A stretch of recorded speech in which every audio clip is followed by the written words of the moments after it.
Jau pagājušajā raidījumā aizsākām tēmu par mūsu veselību. Šodien mēs viņu noteikti gribētu paturpināt.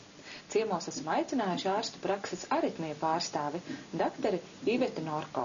Kāpēc jūs vispār izlēmāt dibināt tādu ārstu praksi nosaukumu aritmija? Pagājušā gada vasarā sāka hirt pirmā slimnīca. Un tādā laikā ļoti daudz speciālistu palika bez darba.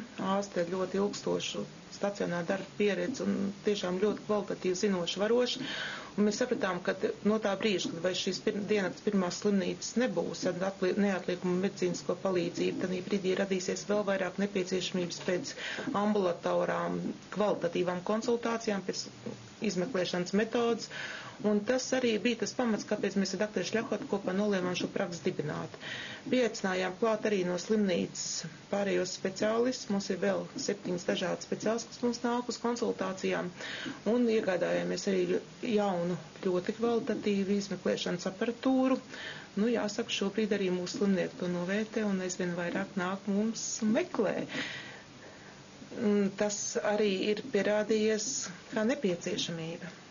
Kas ir tās kaitas, ja tā varētu nosaukt, ar kurām vajadzētu pie jums griezties? Kad mēs noteikti zinām, ka mums ir jādodās tieši uz jūsu ārstu praksi. Pirmā kārtām ir jānāk kardioloģiskiem pacientiem.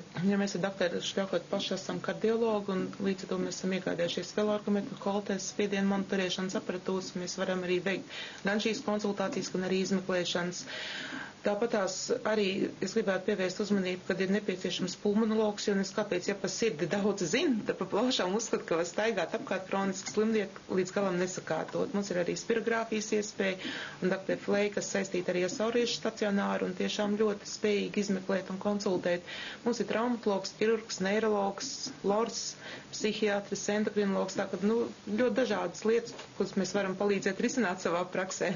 Tagad, kad sākušies tie juku laika medicīnā, un ka tiešām nevienam īsti nav skaidrības, kā tas viss notiek. Kas notiek īsti ar pacientiem? Vai kopējais veselības stāvoklis pasliktinās, vai viņš ir tādā pat līmenī, vai kaut kas ir mainījies? No kolēģiem stacionāros es zinu, ka nāk aizvien smagāki pacienti. Ļoti grūti ir arī šobrīd esošajos Stradiņos un Gaļasas slimnīcā, kur liela daļa pacientu, diemžēl, tiek atlaist jau no uzņemšanas nodaļas, jo vienkārši vietu trūkuma dēļ arī stacionāros. Un kam tālāk ir jārisina šīs problēmas ambulatori. Un jāsaka, šobrīd medicīnā ārstēties ir ļoti dārgi.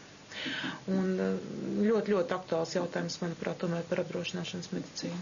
Kaut gan, jāsaka, ka man pa lielu pārsteigumu, kas ir valsts programma izmeklēšanas, ir samērā pieejams dažādos centros, dažādās vietās, bet nav tā, ka jāgaida mēnešiem ilgi.